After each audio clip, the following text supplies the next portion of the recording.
What's up, everybody? This is your boy, back at it again, Prince Maverick. We are here to record Mind Over Matter episode numero 3. Number 3, as promised. So I just want to go ahead and jump right into this. These are the 5 ways that I came up personally to save this shit show from becoming just that, a shit show. All Elite Wrestling. 5 major ways. Now, you guys may have other ways to do it, but I came up with 5 major ways that can drastically change this company overnight. And guess what, y'all? Guess what? It don't even require you to move mountains at all. So, hope everybody's doing great. Hope you hit a like on this video. If you like the content, let me know if you want more of this or if you want more of what I'll be releasing later on today, which is the Will and Jada situation and what we can do to progress from that, what we can do to actually learn from that situation and why that topic is so high, why it's still to this day, even after all these months and years that pass, what we can do as men, especially fellas, to try to overcome that. So in this video though, we are here to break down the 5 things that can help them change. So number 1, they can start off with this, numero uno. You see my Spanish getting a little better, y'all, in the last video. It's getting a little bit up, just a little bit. Just a little bit.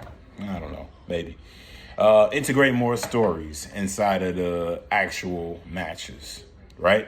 They need to integrate more storylines as a whole. That's number 1.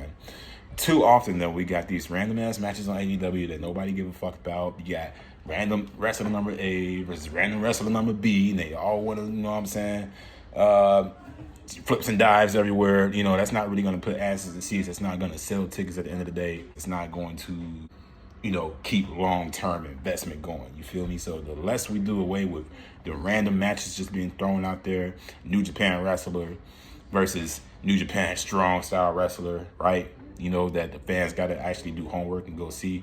Enough of this bullshit. We had enough of that.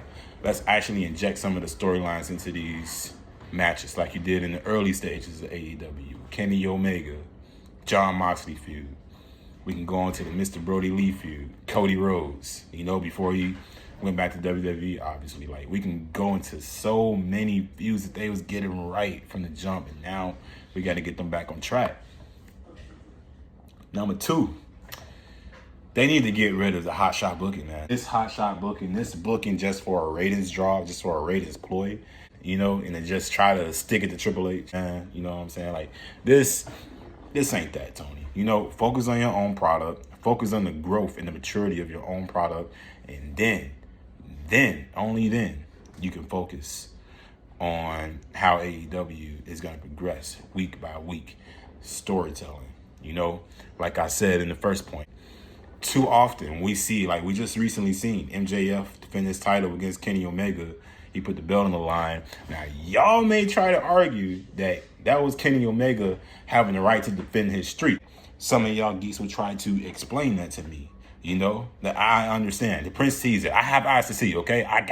You see these eyes? I got eyes to see. I got eyes. With that, I use those same eyes and observe this shit because I've been watching this shit for fucking how long, bro? Because my ears are telling me that Tony Khan is giving this match away for free.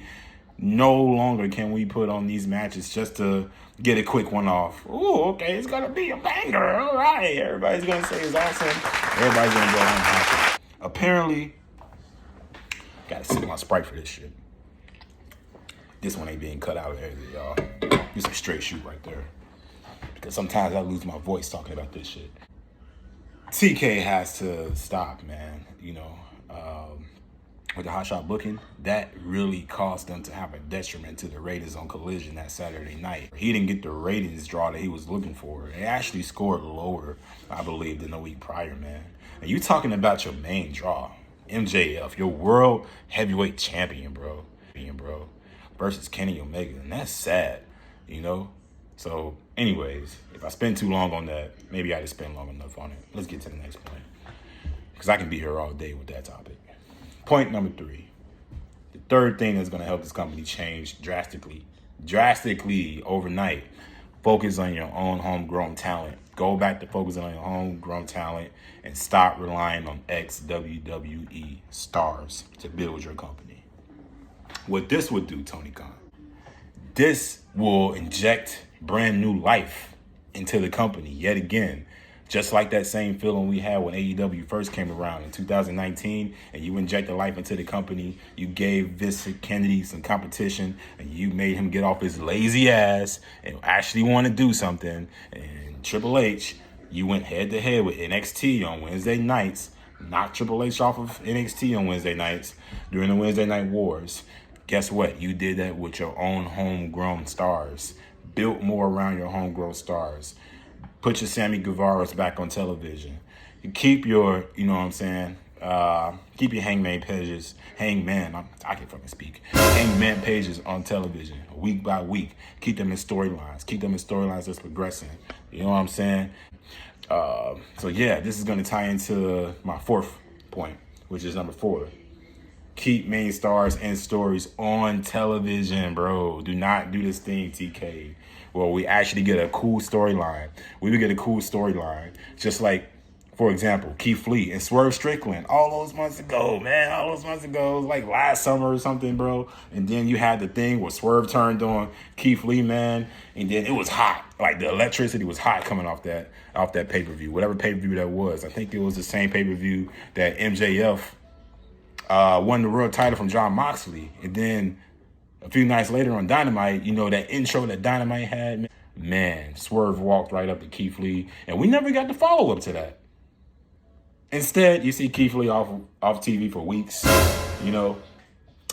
You see people like Jon Moxley, Blackpool Combat Club, off of television for 3-4 weeks tops. Bryan Danielson getting injured left and right, man. By the way, his career is way better in WWE. I'm sorry, but my man's been injury prone in AEW, just like Adam Cole, baby. You know what I'm saying?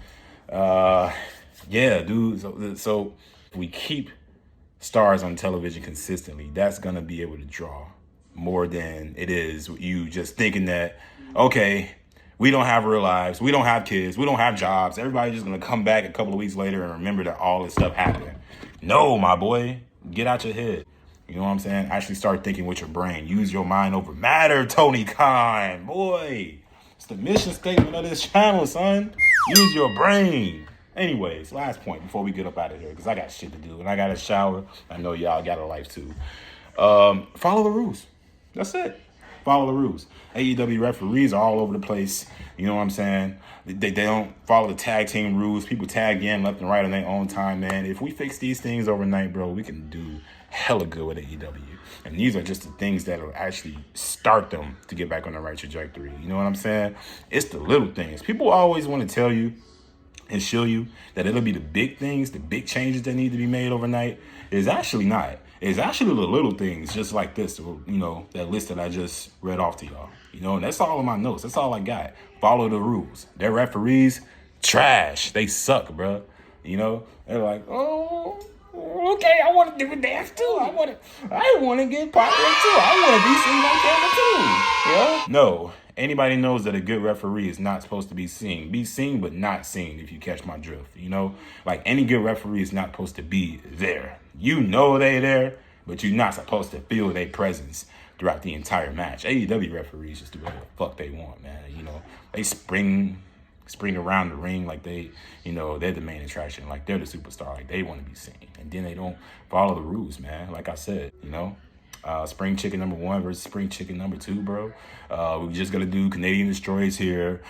Super Kick Party there. So that's it. That's all I got for y'all. Anyways, if y'all like this, let me know. Just hit a like. This has been a Prince Maverick production and a Mind Over Matter production as a whole. I'll see y'all next time. Big deuces.